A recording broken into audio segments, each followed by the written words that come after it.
Cara kita menghancurkan surga terakhir di Kabupaten Bulungan. Definisi kaya dan salah. Bayangkan kalian hidup di sebuah tempat di mana kata inflasi itu nggak ada harganya. Di hulu sungai Kayan, masyarakat Kayan nggak butuh indeks harga saham gabungan cuma untuk nentuin besok kita bisa makan atau tidak gitu.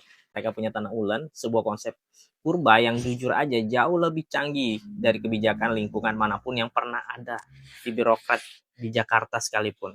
Hutan bagi mereka bukan sekedar kumpulan pohon, tapi supermarket gratis yang buka 24 jam, guys. Mereka ambil seperlunya. Alam kasih ya, selamanya inilah yang kita sebut sebagai ekonomi subsisten.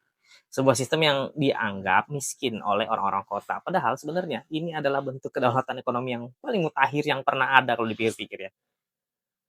Misalkan kontradiksi antara hulu dan ini. Mesin kehidupan, tapi jangan cuma lihat hulunya ya misalkan. Turun lagi sedikit ke Delta Kayan, misalkan kalian tuh bisa ketemu para nelayan pesisir. Di sini tuh ada pahlawan tanpa jasa, namanya tuh mangrove. Dan faktanya mangrove bukan cuma tanaman pagar pantai. Dia adalah rahim tempat udang windu dan kepiting bakau yang mungkin kalian makan di restoran mahal. Itu tumbuh dan besar di sana. Nelayan di sini nggak butuh subsidi pakan dan nutrisi-nutrisi lain untuk menghidupi mereka. Selama mangrove-nya aja sehat, pabrik protein itu bakal terus-menerus memproduksi tanpa henti. Hubungan antara masyarakat Kayan dan alam ini adalah sebuah loop yang sempurna. Hulu menjaga hilir, hilir menjadikan penyangga pangan, sebuah ekosistem yang sudah berjalan ribuan tahun gitu sampai akhirnya kita datang dengan ide yang kita sebut apa? Pembangunan.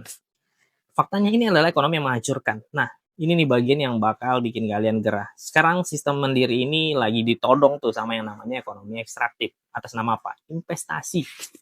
Apa namanya bisa aja proyek strategis nasional. Ya, kita lihat saja lah, hutan ada di babat jadi monokultur sawit misalkan. Muara sungai dikeruk buat pelabuhan raksasa misalkan. Pertanyaan sederhananya, siapa yang beneran untung tuh? Kita bilang ini membuka lapangan pekerjaan. Tapi faktanya kita cuma mengubah pemilik lahan yang mandiri tadi tuh menjadi buruh kasar.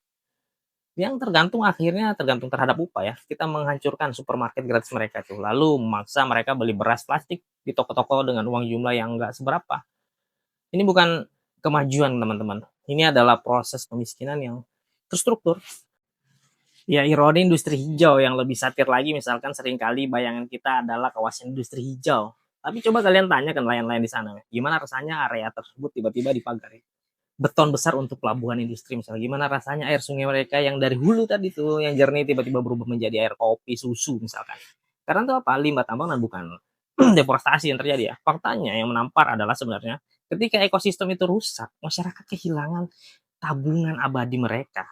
Saat mangrove hilang, misalkan udang pergi, saat hutan gundul, air bersih jadi rusak, jadi barang mewah itu jadi mahal ya. Dan di saat itulah sebuah komunitas yang dulunya berdaulat secara pangan tiba-tiba jatuh ke jurang kemiskinan. Kita nggak cuma mengerusak alam, kita lagi ngerobek-robek jaring pengaman sosial yang udah ada sejak zaman nenek moyang mereka gitu.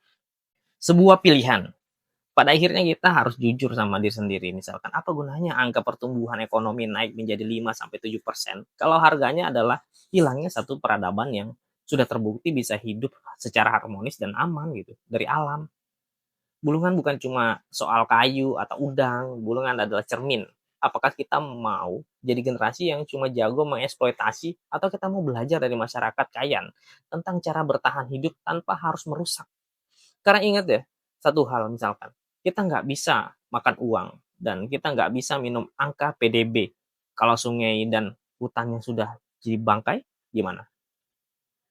Oke, saya Yosran Effendi dan ini adalah fakta pahit tanah Kayan yang harus kita sadari sekarang juga.